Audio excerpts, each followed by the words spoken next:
Davud payg'ambarning 30 ta o'g'li bo'libdi. Bir kuni peshin namoziga odamlar kechga boshlabdi.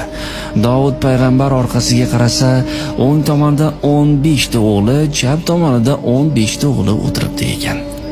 Shunda sal maqtanchoqlikka bo'y oldirib, o'zimiz ham bir jamoa ekanmiz-ku, elni kutmasdan namozimizni boshlayveramiz. Xudo xohlasa 30 o'g'lim bor. Haq dinni butun elga o'zim yetkazaman degan o'y kelib, namozni boshlab ketibdi. Xudoga Davud payg'ambarning bu ishi yoqmadi. Davud payg'ambar namoz vaqtida assalomu alaykum va rahmatulloh deb o'ng tomonga salom berganda 15 ta o'g'li jon topshirdi. Chap tomonga salom berganda qolgan 15 ta o'g'li bandalikni bajo keltirdi. Xatosini uqqan Davud payg'ambar ko'z yoshlarini daryo qilib Yaratgandan kechirim so'radi. Rahmi cheksiz Alloh 30 ta o'g'lingni qaytarib beraymi yo 30 ni o'rnini bosadigan bitta o'g'il beraymi deb so'radi. Sening amring ikki bo'lmaydi. 30 o'g'limning jonlari jannatda bo'lsin. Menga ularning o'rnini bosadigan bitta o'g'il bersang bas. Aytganing bo'lsin. Lekin bolaning umri qisqa bo'ladi. Men unga faqat 9 yil umr beraman.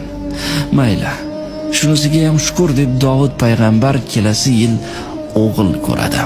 U bolaning ismi Sulaymon edi. Sulaymon ish buyurishga yarab qolgan paytida Davud payg'ambar uning qo'liga qumg'on, yelkasiga sochiq osib, "O'g'lim, sen endi bizning uyga kelgan mehmonlarning yoshmi, qariyami, hammasining qo'liga suv quyib turgin. Suvni 3 marta uzib qo'yasan. 4-marta agar mehmon so'rasa, qo'yasan." "Ota, nega uzib qo'yishim kerak?" "Sababi o'likni yuvishganda suvni uzmay qo'yadi. Sen axir suvni tirik odamlarga qo'yasan-da, o'g'lim. Ikkisini farqi bor" deydi.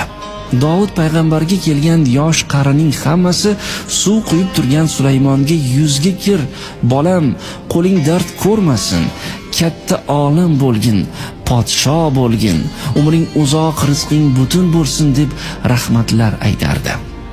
Bir kuni Sulaymon 9 yoshga to'ldi. U paytda bolasi 9 ga to'lgach, uni bir qizga unashtirib qo'yish lozim edi. Lekin Allohning bolaga faqat 9 yil umr beraman degani Davudning esida edi. Bir kuni Davud payg'ambar saharda Allohni zikr qilib o'tirib, Sulaymonning yoshi 9 dan oshdi. U endi jon taslim qilish kerak edi. Buning tirik qolganining sababini so'radi va agar jonini olmaydigan bo'lsa, bolani unashtirish lozimligini aytdi. Shunda Haq taolo mening ismlarimdan biri Xalqdir. Minglab odamlar sening bolangga uzoq umr tiladi. Men shuncha xalqning duosini qaytara olmayman. Sulaymon uzoq umr ko'radi. U barcha yerdagi maxluqlarni, osmondagi qushlarning va barcha dengizdagi baliqlarning tilini biladigan bo'ladi. Barcha odamlar va jinlarga hukmronlik qiladi deb javob berdi. Ana shundan boshlab yosh bolalar qariyalarning duosini olsin deb xudoiy marosimlarda, to'ylarda ularga suv quydirib qo'yadigan urf-odat paydo bo'libdi. Shuning uchun azizlar, bu urf-odatlarimizni davom ettiraylik.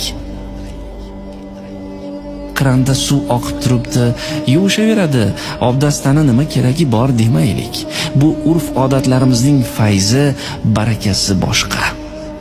Albatta, bobolarning qo'liga suv quyib, duosini olib o'sadigan bo'lsa, bolalarimizning umri uzoq va rizqlari butun bo'lishiga ishonchimiz komil.